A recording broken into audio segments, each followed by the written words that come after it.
Ni hasiko naiz oso garrantzitsua iruditzen zaidalako eskerrak ematen.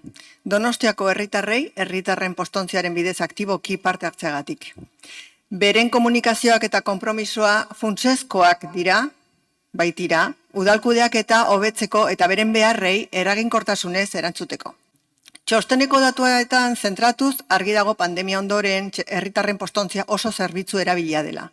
2024an komunikazio kopuruak 6ko gorakada izan du, 2023arekin konparatuta. 1.600 gehiago. Beraz, postontziak bere funtzionari eutsi dio, herritarre konfiantza dute tresna honetan, bere udalean eta gurekin lankidetzan aritzeko prest daudela ematen du. Ondorioz, tresna hau udalbizitzan hartzen ari den garrantzia ezagututa, teknologikoki eta funtzionalki ere hobetzen saiatzen ari gara.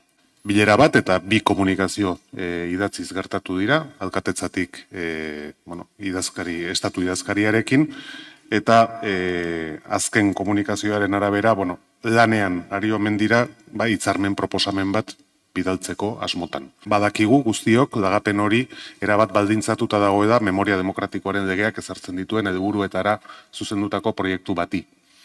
Eta horredako proiektu batek, nire ustez, zalantzari gabe, beste erakundeen parte hartzea ere beharko duke. Bereziki Jaurlaritzarena, baina baita ere Gipuzkoako Foru Aldundiarena. Hala ere, momentu honetan importanteena izango ditzatekeena hitzarmena bera sinatzea ditzateke, lagapen hori eman dadin, eta hortik aurrera bidea izango dugu proiektu hori dantzeko eta elkarren artean danari ekiteko. ¿Cuál es el coste real de los transbordos gratuitos en Debus? Bueno, pues también lo recoge el informe. En el año 2024 se han realizado efectivamente 3.600.000 y pico transbordos, lo que representa un 11,27% del total de los viajes, y eso, el coste real, a 0,42. El viaje es de aproximadamente de 1,5 millones de euros, no 6,8 millones como se afirma erróneamente en esta moción. El transporte público de San Sebastián es uno de los más valorados en Europa, con un índice de satisfacción ciudadana del 85,2%. El crecimiento de número de viajes ha sido el 9% respecto al año anterior, y creo que merece que seamos serios y debatamos sobre datos ciertos y no sobre interpretaciones erróneas o sobre malentendidos técnicos, y eso pensando bien y no viendo detrás de esto alguna estrategia política. Que creo que también es responsabilidad de este concejal de Cultura mantener, actualizar y cuidar los equipamientos culturales existentes.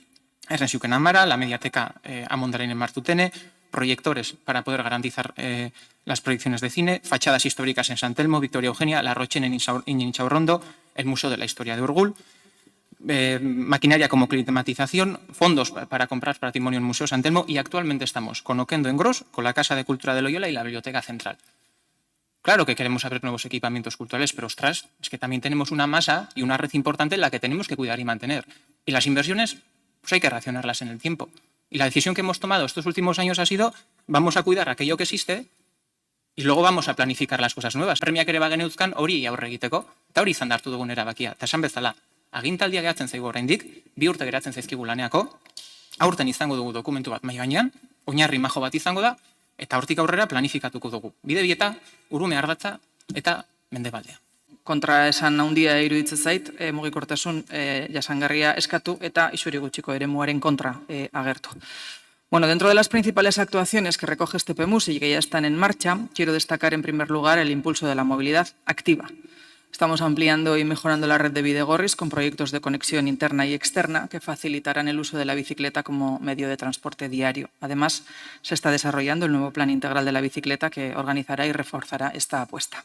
Queremos una ciudad donde caminar sea cómodo, seguro y atractivo para todas las edades y condiciones. Hablan de movilidad sostenible y se olvidan de mencionar el transporte público, donde se están dando también pasos muy importantes. Además, estamos trabajando en la intermodalidad, facilitando la conexión entre distintos medios de transporte. La próxima puesta en marcha, el intercambiador de Riberas de Loyola, será clave en este sentido. Y no es cuestión de meter el dedo en el ojo a nadie, porque esto es una cuestión que ya habíamos hablado y que nosotros mismos habíamos anunciado que íbamos a empezar con el tema de la expropiación, teniendo en cuenta que las órdenes de ejecución no han tenido mucho éxito ni las multas coercitivas, porque han ido cambiando también la titularidad del caserío y no ha sido fácil tampoco labor por parte de los servicios de urbanismo establecer quién era sea en sí el propietario, pero sí hemos dicho, y no es la primera vez, que ya hemos empezado con el tema del expediente expropiatorio. Hemos hablado con Secretaría Jurídica y con el Departamento de Gestión del Departamento de Urbanismo, eta ja hori expediente hori bidean dago, eta esan bezala hurrengo urterako aurrekontutan ere bai, ja kopuru bat sartuko dugu desjabetza hau egiteko.